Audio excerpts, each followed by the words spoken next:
Hey everyone! So, if you're a math whiz and you're hungry for a real challenge, you are in exactly the right place. Today, we are diving deep into the Pakistan Mathematics Olympiad. And really, this is the big question, isn't it? Are you ready to take what you've learned in the classroom and put it to the test on a national stage? To really see how your skills stack up against the best of the best? Well, if you're even a little bit tempted to say yes to that, then you are in luck. Because the Federal Board and LUMS, that's the Lahore University of Management Sciences, by the way, have just dropped the official roadmap for the whole competition. And that's what we're here to do today, break every single piece of it down for you. Okay, so let's get right into it. First up, we've got a major update on Pakistan's Math Olympiad, and it's all about a powerful new collaboration. So here's the big news. The Federal Board, you might know it as FBISE, is teaming up with the Lahore University of Management Sciences, or LUMS, to run the Pakistan Mathematics Olympiad, the PMO. Now, this is a huge deal, and here's why. LUMS has put together a brand new, super comprehensive syllabus for everyone who competes, and that syllabus, well, that's exactly what we're about to get into. But hang on, before we dive into all the topics, let's tackle the first question on everyone's mind. Who's even eligible to compete? Think of this as the first gate you have to pass through. Okay, the good news is it's super straightforward. If you're an SSC or O-level student, you're in. And if you're doing your HSSC or A-levels, you're in too. Basically, if you're in those final years of secondary school, this competition is designed for you. Simple as that. All right, eligibility is sorted. Now for the main event, the stuff you actually need to know. Let's break down the core syllabus. I want you to think of this as your personal challenge map for the entire Olympiad. The whole syllabus really boils down to 5 core pillars.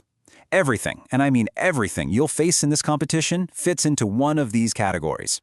We've got number theory, algebra, geometry, data handling, and then the one that ties it all together, problem solving.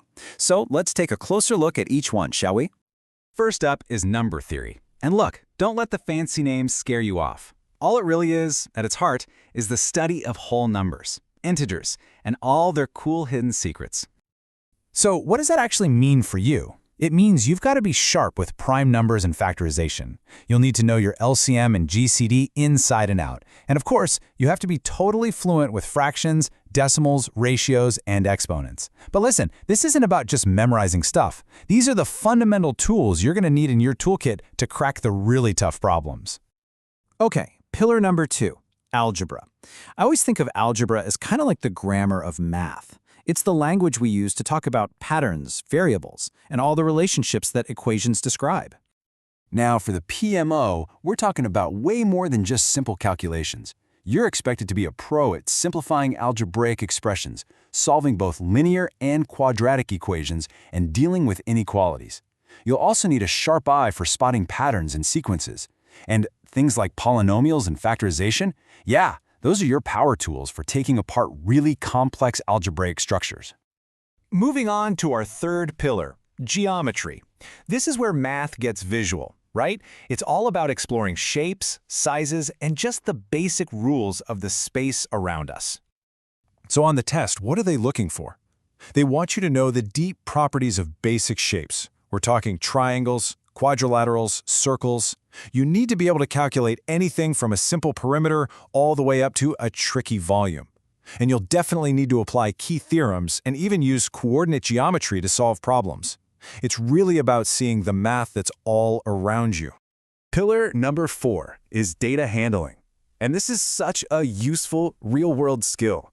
It's the art of taking a mess of information and making sense of it, by organizing it, analyzing it, and figuring out what it all means.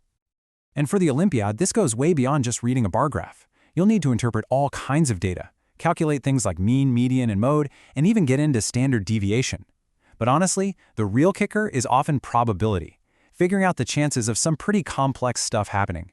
This is really where data and pure logic collide. And that brings us to the final, and I'd argue the most important pillar of them all, problem-solving strategies. See, this isn't about memorizing a bunch of formulas. This is about the art of thinking logically, thinking creatively, especially when the clock is ticking.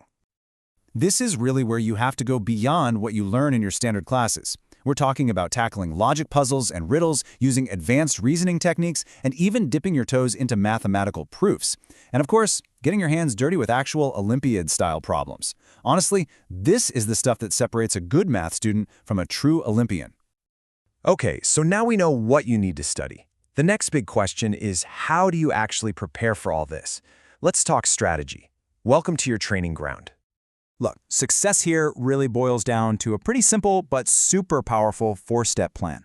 First, you've got to master the core concepts from your textbooks. That's not negotiable. Second, stretch your brain with logic puzzles and proofs. Third, you have to work through actual Olympiad problems to get a feel for them. And finally, number 4, you got to run mock exams. Simulate the real thing so there are no surprises on test day. So where do you find all this stuff to practice? Well, the syllabus recommends a 2-part attack. On one hand, you have your standard school textbooks. They give you that solid foundation. But to get that winning edge, they also strongly suggest using online platforms, places where you can find interactive exercises and much more advanced practice tests. And all of this brings us to your final problem. When you strip everything else away, that's what this is. 5 core skills, 1 national challenge. But you know what? The toughest problem you'll face isn't going to be on the test paper. The real problem is deciding to try. It's making that choice to step up and take on this incredible challenge. So the final question really is for you. Are you ready to solve that one?